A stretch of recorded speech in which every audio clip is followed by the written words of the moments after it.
रात को मेरे जेठ जी के कमरे से चीखों की आवाज आई थी। मेरी जेठानी जी कब की मर चुकी थी। जेठ जी का राज जानने के लिए एक रात मैं उनके कमरे में छुप गई। फिर जेठ जी ने जो किया, हे भगवान!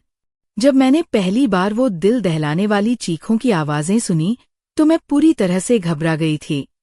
गहरी नींद से हड़बड़ाकर उठ बैठी और चीखने चिल्लाने की आवाजें पूरी हवेली में गूंज रही थी। उस समय चारों ओर सन्नाटा था। मेरे कमरे में बहुत अंधेरा था। मैंने हाथ टटोलते हुए साइड टेबल का लैंप जलाया। मैंने घड़ी की तरफ देखा तो रात के 1 बज रहे थे और चीख पुकार की आवाजें पूरी हवेली में गूंज रही थी। मैं हैरान थी कि मेरी बगल में लेटे मेरे पति पंकज अब भी गहरी नींद में सोए हुए थे। इतने शोर में उन्हें नींद कैसे आ सकती थी? कल ही तो मैं पंकज की दुल्हन बनकर इस घर में आई थी। मेरी शादी बड़ी धूमधाम से पंकज से हुई थी। मैं बहुत अमीर खानदान की बहू बनी थी। मैं भी एक अमीर खानदान से थी। मेरे सास ससुर कब के मर चुके थे। जेठ जी बहुत देखरेख वाले इंसान थे। मैं उनके व्यवहार को अच्छी तरह से जानती थी। मेरी पंकज से लव मैरिज की शादी थी। हमने एक दूसरे को शादी के लिए खुद ही पसंद किया था और वहीं से हमारी फोन पर बातें होना शुरू हो गई। हम दोनों ही अमीर खानदान से थे, इसीलिए किसी को भी इस रिश्ते पर एतराज नहीं हुआ। मेरी शादी की पहली रात थी। उसी रात मैंने हवेली में चीखें सुनी थी। एक लड़की की चीखों की आवाज थी, जैसे वह अपनी मदद के लिए किसी को पुकार रही हो।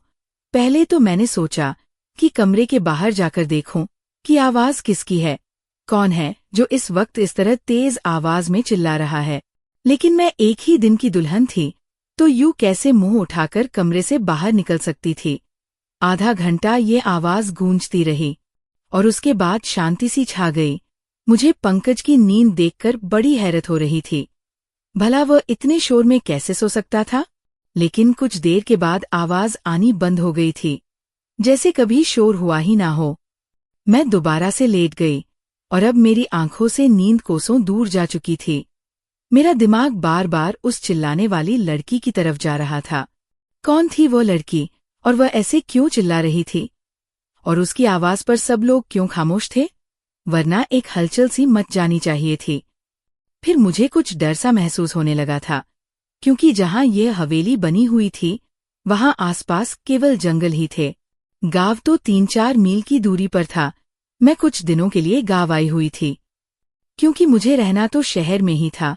शादी से पहले मेरी ये बात तय हुई थी और शहर में भी इन लोगों का बंगला बहुत खूबसूरत बना हुआ था और हवेली तो इतनी बड़ी थी कि ना जाने कितने कमरे यहाँ पर बने हुए थे। यहाँ का बगीचा भी बहुत बड़ा बना हुआ था। मुझे तो इस हवेली में घुसते ही किसी महल के जैसा लगने लगा था। मैंने बस थोड़ी सी नजर ही डाली थी, लेकिन यहाँ की अमीरी देखकर मेरी आंखें चौंधिया सी गई थी। मेरा कमरा फूलों और कैंडल से सजाया गया था। मैं खुद पर जितना भी गुरूर करती, उतना ही कम था। हम दोनों को देखकर सब दिया बाती की जोड़ी कहते थे। मगर आज की रात जो कुछ मैंने सुना था, मेरे दिमाग ने काम करना बंद कर दिया था। ना जाने कब सोचते सोचते मैं फिर से नींद की वादियों में खो चुकी थी। सुबह पंकज प्यारी सी मुस्कान लिए मुझे जगा रहा था। कहने लगा, उठ जाइए मैडम जी, ये दिल्ली नहीं है जो आराम से चादर तानकर सोई रहोगी। मैंने धीरे धीरे आंखें खोली तो वो उठ चुका था। पंकज बिस्तर से उठकर अपने कपड़े निकाल रहा था। मुझे कहने लगा कि तुम्हारा सामान ड्रेसिंग रूम में पड़ा है और तुम्हें वहीं पहनना है। वो मुझे कहकर वॉशरूम में चला गया। मैं बिस्तर से उठकर बैठ गई। पहले तो मुझे ऐसा लगा कि रात वाली बात शायद मेरा कोई वहम थी। मैं वही बात सोचते सोचते ड्रेसिंग रूम में चली गई, जो मेरे ही कमरे में बना हुआ था। इतना भारी भरकम जोड़ा देखकर मेरी आंखें फटी रह गई।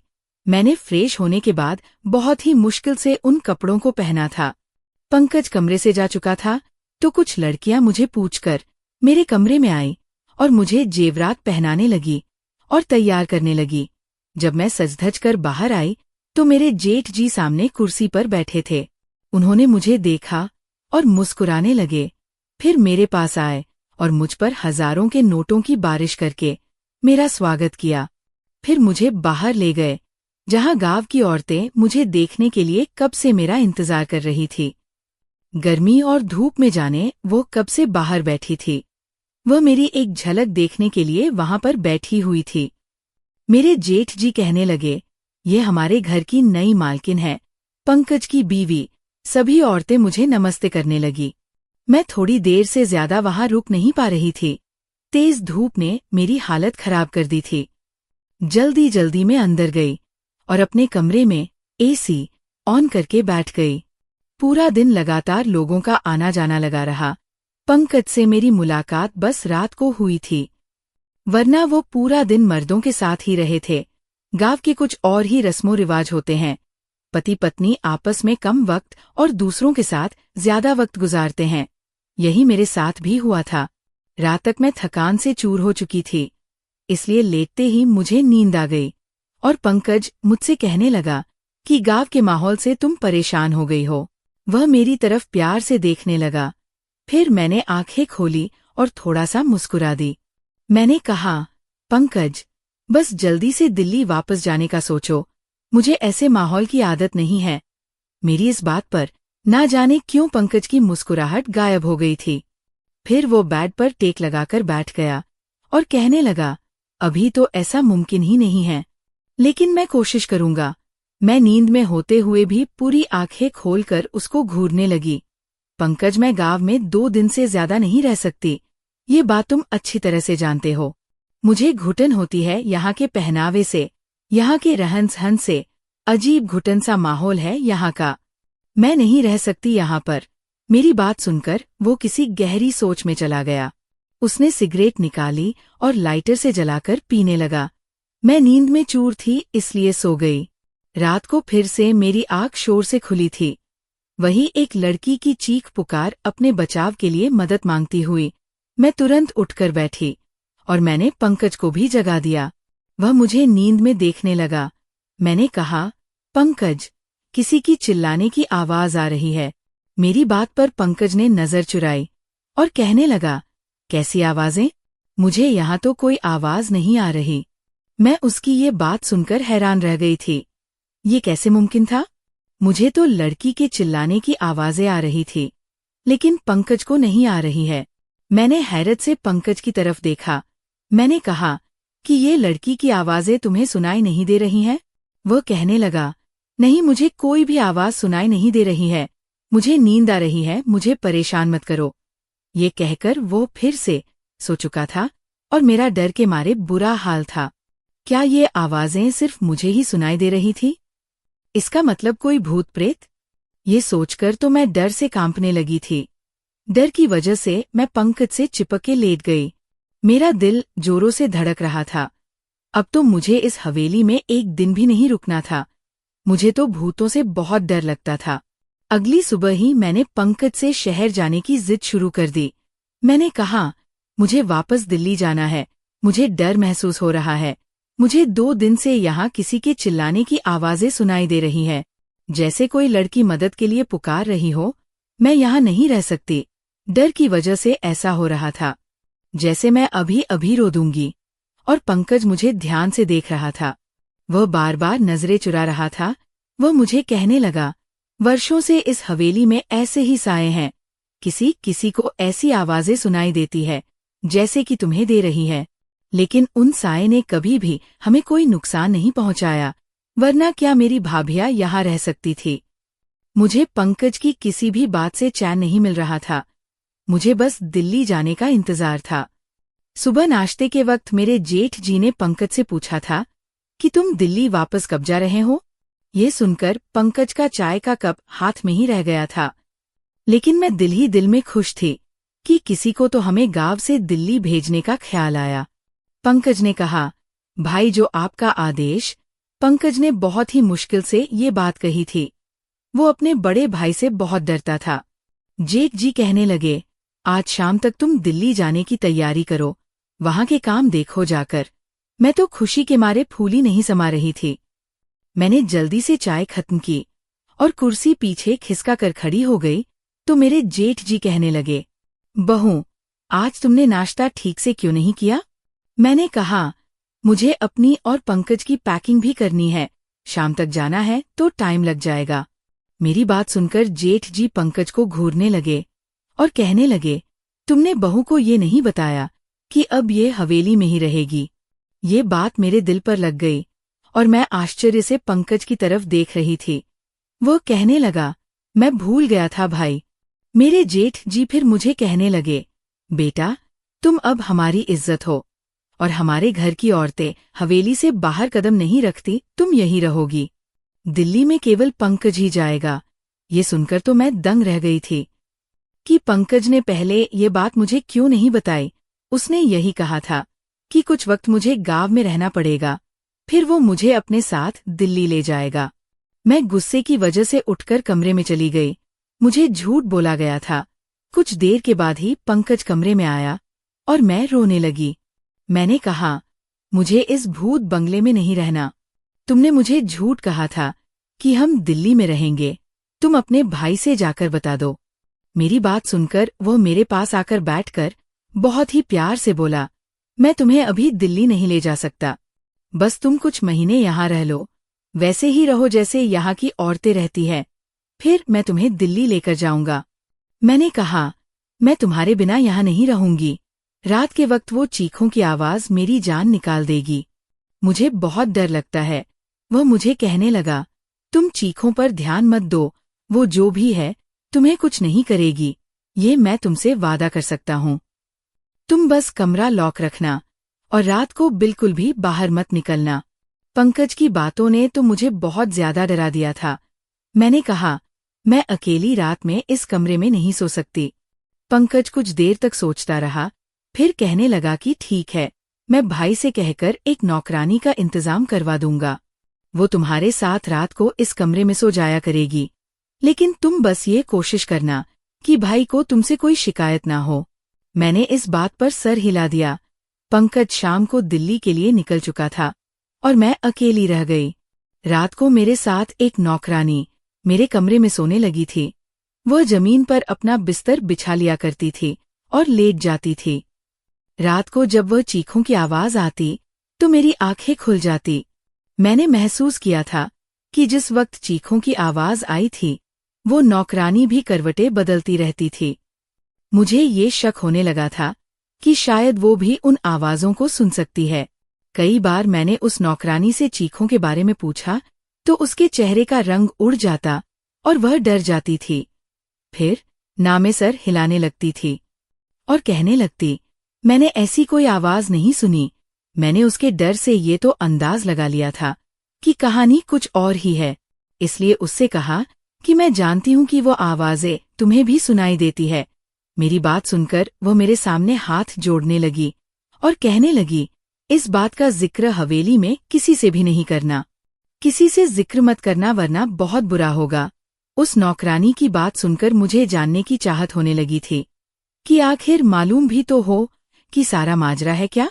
मैंने रात को जब वो चीखों की आवाज सुनी तो ये ठान लिया कि सच्चाई क्या है इसका पता लगाकर ही रहूंगी, क्योंकि कहीं ना कहीं मुझे ये यकीन हो चुका था कि ये मामला भूत प्रेत का नहीं है। रात को चिल्लाने की आवाज सुनकर मैं उठकर खड़ी हो गई और दबे पांव अपने कमरे के दरवाजे के पास आई और धीरे से दरवाजा खोला। मुझे वो आवाज ऊपर की मंजिल से आ रही थी। मैं धीरे से चलती हुई ऊपर चढ़ गई। वहां से वो आवाजें मुझे और भी नजदीक से सुनाई देने लगी थी। जब मैं उन आवाजों का पीछा करते हुए आगे बढ़ी तो सामने कमरे को देखकर मेरे होश उड़ गए। वह तो मेरे जेठ जी का कमरा था, जहां से लड़की की चीखों की आवाजें आ रही थी। मेरे चेहरे का रंग उड़ चुका था। मैं वापस नीचे आ गई और अपने कमरे में आकर अपनी बढ़ती दिल की धड़कनों पर काबू करने लगी। वो आवाजें राजीव यानी कि मेरे जेठ जी के कमरे से आ रही थी। आवाज सुनकर मैं ये सोच भी नहीं सकती थी कि वह ऐसे भी हो सकते हैं। उनकी बीवी भी जिंदा नहीं थी, ना ही उन्होंने दूसरी शादी की थी। दुनिया के सामने वो कितने बड़े थे। फिर वो आवाज, मैं खुद से ही बात करने लगी। मेरे दिल में उनकी बहुत इज्जत थी। मैं उनके बारे में इस तरह से सोच भी नहीं सकती थी। मेरी आंखों से आंसू बहने लगे। मैं अपने बेड पर बैठकर रोने लगी। मेरा जेठ उन औरतों के साथ। नहीं नहीं, ऐसा कैसे हो सकता है? गांव वाले तो उनकी बहुत इज्जत करते हैं। फिर ये सब क्या था? ये उनका कौन सा रूप था जो आज मैंने अपनी आंखों से देखा था? मेरी पूरी रात जागते हुए कटी थी, क्योंकि मैं उनके बारे में ऐसा सोच भी नहीं सकती थी। सुबह नाश्ते पर वो इस तरह बैठे थे, मेरी आंखें देखकर चाय पीते हुए कहने लगे, पंकज ने फोन पर बात नहीं की मेरी बहू से, तभी रो रो के आंखें सुजा ली है। उनकी बात पर मैंने कोई जवाब नहीं दिया, मैं खुद ही मुस्कुराने लगी। फिर बोले कि पंकज वहां बहुत बिजी है, शायद इसीलिए फोन नहीं कर पाया होगा। मैंने उनकी बात का कोई जवाब नहीं दिया। आज तो उनकी शक्ल देखने का भी मेरा दिल नहीं चाह रहा था। कैसा दोगला इंसान था, दिन में नेक और रहम दिल बना रहता था, और रात को ये सोचकर ही मेरा शरीर कांपने लगा था। मैं सोच चुकी थी कि अब उनका पर्दाफाश करके ही रहूंगी, लेकिन मैं नहीं जानती थी कि मैं अपने लिए कितनी बड़ी मुसीबत खड़ी करने जा रही हूं। जब मैंने वही आवाज दोबारा सुनी तो मैं फिर उस कमरे के बाहर चली गई। कमरे के हॉल में देखने लगी तो एक 15 साल की लड़की थी, गांव की लग रही थी। उसके चेहरे से उसका दर्द साफ साफ पता चल रहा था। वो हाथ जोड़े अपनी इज्जत की भीख मांग रही थी, चिल्ला रही थी। लेकिन मेरे जेठ जी ने बड़ी बेदर्दी से उसका दुपट्टा उतारकर फेंक दिया था। मैं उससे ज्यादा नहीं देख सकती, मैं वापस लौट आई। कैसे भी करके मैंने वो रात काटी थी। सुबह होते ही मैंने पंकज को फोन किया और कहा, तुमने मुझे इतना बड़ा झूठ बोला। तुमने कहा हवेली में आत्माएं हैं, जबकि ऐसा कुछ भी नहीं है। वो आवाजें गांव की मासूम लड़कियों की है, जो तुम्हारे पिता जैसे भाई की हवस का निशाना बनती है। मेरे मुंह में जो आ रहा था मैंने सब पंकज से कह दिया। मेरी बात सुनकर वो गुस्से में आ गया और कहने लगा कि अपनी जुबान को बंद रखना, जैसे हवेली के सभी लोग रखते हैं, वरना तुम्हें राजीव की ताकत का अंदाजा नहीं है, वह तुम्हें जान से मार डालेंगे। पंकज की बात सुनकर जितनी हैरानी हुई उतनी कभी नहीं थी। मतलब वो अपने भाई के बारे में ये सारी बातें पहले से ही जानता था, और वह भी उनसे मिला हुआ था इस सब में। मैंने फोन बंद कर दिया, क्योंकि बुराई होता देखकर मैं ऐसे चुप नहीं रह सकती थी। मुझे बस एक सबूत चाहिए था, क्योंकि यहाँ ऐसा कोई नहीं था जो राजीव के खिलाफ एक लफ्ज भी बोले। इसलिए मैंने रात होने से पहले ही बीमारी का बहाना बनाया और अपना कमरा लॉक करके अपने कमरे में बंद हो गई। मैं जानती थी कि राजीव कब ऊपर जाता है, इसीलिए मैं अपने पिछले खिड़की से बाहर निकली और पाइपलाइन के सहारे ऊपर की तरफ पहुंच गई। राजीव के कमरे के बाहर की खिड़की उस वक्त खुली हुई थी। मैं उस खिड़की के जरिए उस कमरे में पहुंच गई, और उस कमरे को किसी दूल्हे के कमरे की तरह सजाया हुआ था। मैं उसी खिड़की के पास एक कोने में छिप गई। रात 1 बजे राजीव उस कमरे में आया और सामने सोफे पर बैठ गया। कुछ देर के बाद उसका नौकर शराब की बोतल लेकर आया और सामने टेबल पर रख दिया। मैंने अपने मोबाइल का कैमरा ऑन कर दिया। कुछ देर के बाद एक 14 साल की मासूम सी लड़की उस कमरे में आई। वह चिल्ला रही थी, बार बार ये कह रही थी कि उसे उसके घर वालों के पास जाना है। वह नौकर उस लड़की को कमरे के अंदर धकेलकर कमरा बंद करके चला गया। राजीव एकदम आराम से सोफे पर बैठा उस लड़की की बेबसी का तमाशा देख रहा था, जो बहुत ज्यादा रो रही थी, दरवाजा पीट रही थी, अपने बचाव के लिए मदद मांग रही थी, जिसकी चीख पुकार हवेली की बेजान दीवारों में गूंज रही थी। वहां के लोग इस जुल्म पर बिल्कुल खामोश थे।